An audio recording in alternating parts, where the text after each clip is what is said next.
Hello friends, welcome to my YouTube channel. कल के video में मैंने बताया था कि प्रथम विश्व युद्ध क्या था, युद्ध के कारण क्या थे और युद्ध का परिणाम क्या था।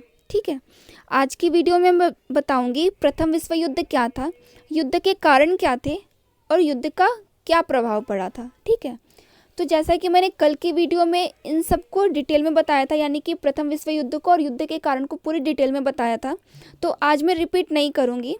जिन्होंने वो वीडियो नहीं देखी है उनके लिए मैं उस वीडियो का जो लिंक है वो डिस्क्रिप्शन में डाल दूँगी।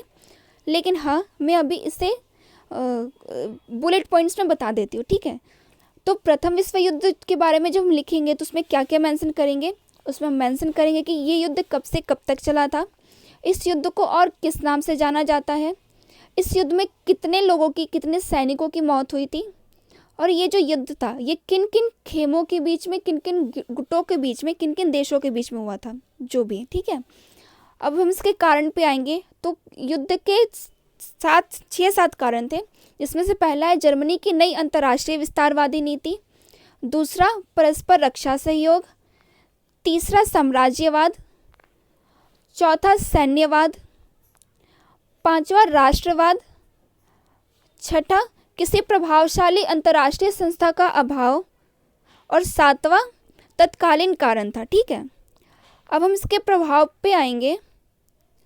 तो युद्ध का जो प्रभाव पड़ा था ना दोस्तों, वो 3 स्तर पे पड़ा हुआ था। ठीक है, तो पहला था राजनीतिक प्रभाव, दूसरा सामाजिक प्रभाव था और तीसरा था आर्थिक प्रभाव।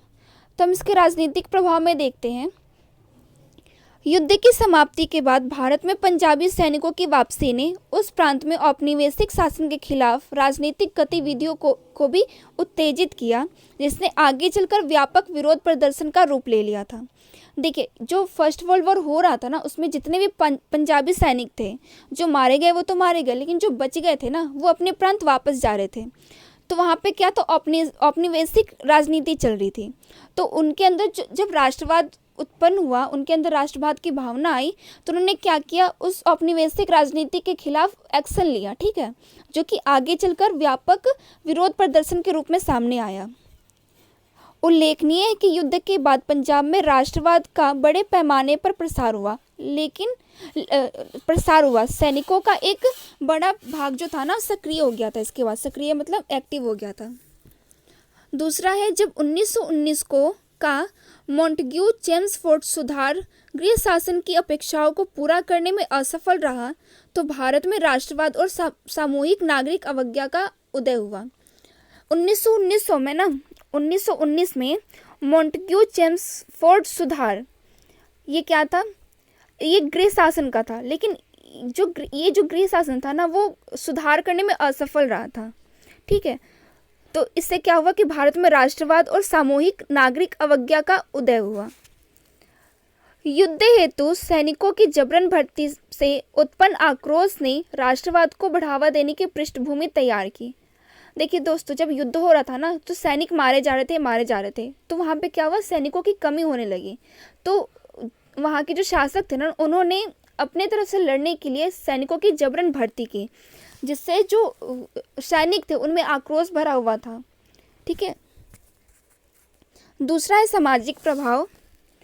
युद्ध के तमाम नकारात्मक प्रभावों के बावजूद 1911 और 1921 के बीच भर्ती हुए सैनिक समुदायों की साक्षरता दर में उल्लेखनीय वृद्धि हुई। ठीक है, इसमें क्या हुआ कि जो युद्ध का जो नेगेटिव इफेक्ट था वो तो था, लेकिन 1911 और 1921 के बीच में ना, जो सैनिक भर्ती हुए थे उनमें साक्षरता बढ़ी।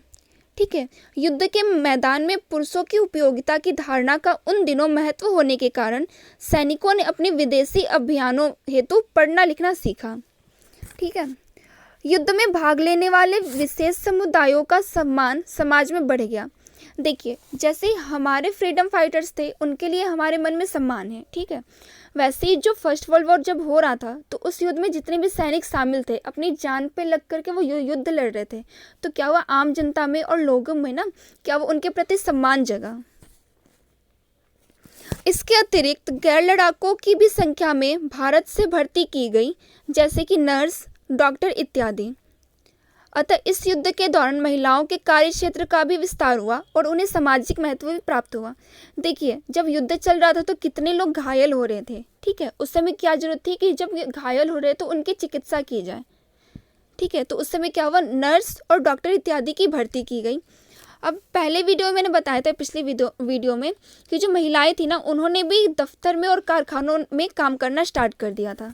वही सेम चीज़ यहाँ भी है। हालांकि भारतीय समाज को ऐसी परिस्थितियों में आवश्यक सेवाओं से वंचित कर दिया गया, जहां पहले से एक प्रकार के सेवाओं कौशल नर्स डॉक्टर का अभाव था, ठीक है। लेकिन क्या वो कि भारतीय समाज था ना, उनमें जो परिस्थिति थी, उन मतलब कि वहाँ उस समय की जो परिस्थिति थी, उसमें आवश्यक जो सेवाएं थी उनसे उन्हें वंचित कर दिया गया था, ठीक है। अब हम इसके आर्थिक प्रभाव पर आते हैं। ब्रिटेन में भारतीय सामानों की मांग में तेजी से वृद्धि हुई, क्योंकि ब्रिटेन में उत्पादन क्षमता पर युद्ध के कारण बुरा प्रभाव पड़ा था। तो इससे क्या हुआ, जब युद्ध का इफेक्ट ब्रिटेन पर पड़ा तो उन्होंने क्या किया, भारतीयों से सामानों की मांग करना स्टार्ट कर दिया, ठीक है। हालांकि युद्ध के कारण शिपिंग लेन में व्यवधान उत्पन्न हुआ, लेकिन इसका यह अर्थ है कि भारतीय उद्योगों को ब्रिटेन और जर्मनी से पूर्व में आयात किए गए इनपुट की कमी की वजह से असुविधा का सामना करना पड़ा। अब जो युद्ध था ना, उसमें जो आयात निर्यात हो रहा था उसमें ना रोक सी आ गई, व्यवधान उत्पन्न हुआ। अतः अतिरिक्त मांग के साथ साथ आपूर्ति की बाधाएं भी मौजूद थी। तब जब आयात निर्यात में व्यवधान आया, ठीक है, तो उस समय क्या हुआ, जो ब्रिटेन जो कुछ मांग रहा था उसकी आपूर्ति नहीं हो पा रही थी, तो उसमें बाधा आ गई। युद्ध का एक और परिणाम मुद्रास्फीति के रूप में सामने आती है। देखिए, ये वर्ड ना, मुद्रास्फीति, पिछले वीडियो में भी आई थी, तो इसका मीनिंग मैं बता दूं कि जब अचानक से रेट बढ़ जाता है ना किसी भी चीज़ का और फिर घटने लगता है, उसको बोलते हैं मुद्रास्फीति। वर्ष 1914 के बाद 6 वर्षों में औद्योगिक कीमतें लगभग दोगुनी हो गई और तेजी से बढ़ती कीमतों ने भारतीय उद्योगों को लाभ पहुंचाया। अब क्या हुआ, जो भी चीज़ें थी बन रही थी और जो इतना नुकसान हुआ था, उसकी भर्ती के लिए सब लोगों को उन चीज़ों की ज़रूरत थी, तो उन्होंने ख़रीदना स्टार्ट किया। उससे क्या हुआ, रेट बढ़ा दिया, मतलब हर चीज़ का रेट बढ़ा दिया गया, दोगुना कर दिया गया। कृषि उत्पादों की कीमत औद्योगिक कीमतों की तुलना में धीमी गति से बढ़ी। कृषि उत्पाद यानी कि जो भी कृषि में लगता हो, औद्योगिक कीमतों की तुलना में उनकी जो क्या बोलेंगे इसको, गति थी वो धीमी थी, ठीक है। उनमें कम हो रहा था बढ़ोतरी। अगले कुछ दशकों में विशेष रूप से महामंदी के दौरान वैश्विक वस्तुओं की कीमतों में गिरावट की प्रवृत्ति जारी रही। खाद्य आपूर्ति, विशेष रूप से अनाज की मांग में वृद्धि से खाद्य मुद्रास्फीति में भारी वृद्धि हुई। यूरोपीय बाजार को नुकसान के कारण जूट जैसे नकदी फसलों के निर्यात को भी भारी नुकसान पहुंचा, ठीक है। अब हम नेक्स्ट पॉइंट देखेंगे कि उल्लेखनीय है कि इस बीच सैनिकों की मांग में वृद्धि के चलते भारत में जूट उत्पादन में संलग्न मजदूरों की संख्या में कमी हुई और बंगाल के जूट मिलों के उत्पादन को भी हानि पहुंची। इसके लिए मुआवजा दिया गया, परिणामतः आय असमानता में वृद्धि हुई। क्या हुआ कि कि अभी मैंने ऊपर बताया था कि कृषि उत्पादों की कीमत जो थी औद्योगिक कीमतों की तुलना में धीमी गति से हो रही थी। तो क्या हुआ कि भारत में जूट उत्पादन में संलग्न जो भी मजदूर थे ना, वो कहाँ चले गए, कारखानों में काम करने के लिए, उद्योगों में काम करने के लिए। तो उस समय जो जूट उत्पादन था उसके मजदूरों की संख्या में कमी हुई और बाजार के जूट मिलों के उत्पादन को भी हानि पहुंची, ठीक है। वहीं कपास जैसे घरेलू विनिर्माण क्षेत्रों में ब्रिटिश उत्पादों में आई गिरावट से लाभ भी हुआ, जो कि युद्ध पूर्व बाजार पर हावी था। और इसका लास्ट पॉइंट है, ब्रिटेन में ब्रिटिश निवेश को पुनः शुरू किया, जिससे भारतीय पूंजी के लिए अवसर सृजित हुए, ठीक है।